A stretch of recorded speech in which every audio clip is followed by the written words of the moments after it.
നമ്മൾ കഴിഞ്ഞിടെ ഒരു ഡോക്ടറോട് സംസാരിച്ചു. ഡോക്ടർ പറഞ്ഞ അങ്ങനെ എഗ് യോക്ക് കഴിക്കുന്നതുകൊണ്ട് കുഴപ്പമില്ല എന്നുള്ളത്. ഇതൊരു കൺഫ്യൂഷനാണ്. യോക്കിനോട് എന്താ എല്ലാവർക്കും ഇത്ര വിരോധം സത്യം പറഞ്ഞാൽ അറിയില്ല. അത് എന്നോ വന്നൊരു സ്റ്റഡിയിൽ എന്ന് വെച്ചാൽ നമ്മുടെ ന്യൂട്രീഷണൽ സ്റ്റഡീസ് മാറിക്കൊണ്ടേയിരിക്കും. പുതിയ അറിവുകൾ നമുക്ക് വരികയാണല്ലോ. ഒബ്വിയസ്ലി റിസർച്ചസ് മാറും. എപ്പോഴോ ഒരു സ്റ്റഡിയിൽ അങ്ങനെ വന്നതിന് ശേഷം ഒരുപാട് സ്റ്റഡീസ് ഇറങ്ങി യോക്ക് ഓക്കെ ആണെന്ന് പറഞ്ഞിട്ട്. പക്ഷെ എല്ലാവരും പണ്ടത്തെ ഇതിൽ തന്നെ സ്റ്റിക്ക് ഓൺ ആണ്. ശരിക്കും ഒരു ഹെൽത്തി ആയിട്ടുള്ള ഒരാൾക്ക് 3 യോക്സ് പെർ ഡേ വരെ കഴിക്കാം.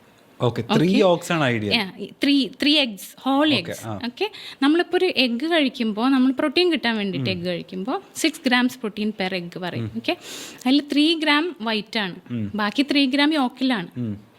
അപ്പോൾ അത് ഫുള്ള് കഴിച്ചാലേ നമുക്ക് 6 gram പ്രോട്ടീൻ കിട്ടുള്ളൂ. അതൊന്നാമത്തെ കാര്യം. രണ്ടാമത്തെ കാര്യം, ഈ യോക്കിന്റെ ഗുണങ്ങൾ അറിഞ്ഞാൽ പിന്നെ നമ്മൾ യോക്ക് കഴിക്കാതിരിക്കില്ല. നമുക്ക് ഏറ്റവും പ്രധാനമായിട്ട് ഇപ്പോൾ ഒരുപാട് ഇൻഫെർട്ടിലിറ്റി ഇഷ്യൂസ് ഒക്കെ വരണില്ലേ. കോളീൻ എന്ന് പറഞ്ഞിട്ടൊരു സബ്സ്റ്റൻസ് ഉണ്ട് യോക്കിൽ. ഇത് male and female infertility block ചെയ്യാൻ വളരെ നല്ലതാണ്. പിന്നെ നമ്മൾ ഈ ബയോട്ടിൻ്റെ പുറകെയൊക്കെ നടക്കുന്നുണ്ട്.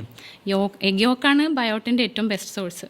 അപ്പം നമ്മൾ അങ്ങനെ കറക്റ്റായിട്ടൊരു എഗ്ഗ് കഴിക്കുന്ന ഒരാളാണെങ്കിൽ, അതായത് റെഗുലറായിട്ട് ചെറുപ്പം മുതലേ കഴിച്ച് ശീലമുള്ള ഒരാളാണെങ്കിൽ ഇതിൻ്റെ ഒന്നും ആവശ്യമില്ല.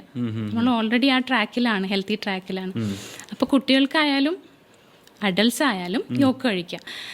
കൊളസ്ട്രോൾ ഉണ്ടെങ്കിൽ ഡോക്ടറോടോ ഡയറ്റീഷ്യനോടോ ചോദിച്ചിട്ട് അയാളുടെ ഒരു ദിവസത്തെ ഫുഡിൽ ബാക്കി എത്ര ഓയിൽ അയാൾ ആഡ് ചെയ്യണ്ടെന്ന് നോക്കിയിട്ട് മാത്രം എഗ് യോക്ക് റിമൂവ് ചെയ്താൽ മതി. അല്ലെങ്കിൽ കഴിക്കാവുന്നതാണ്.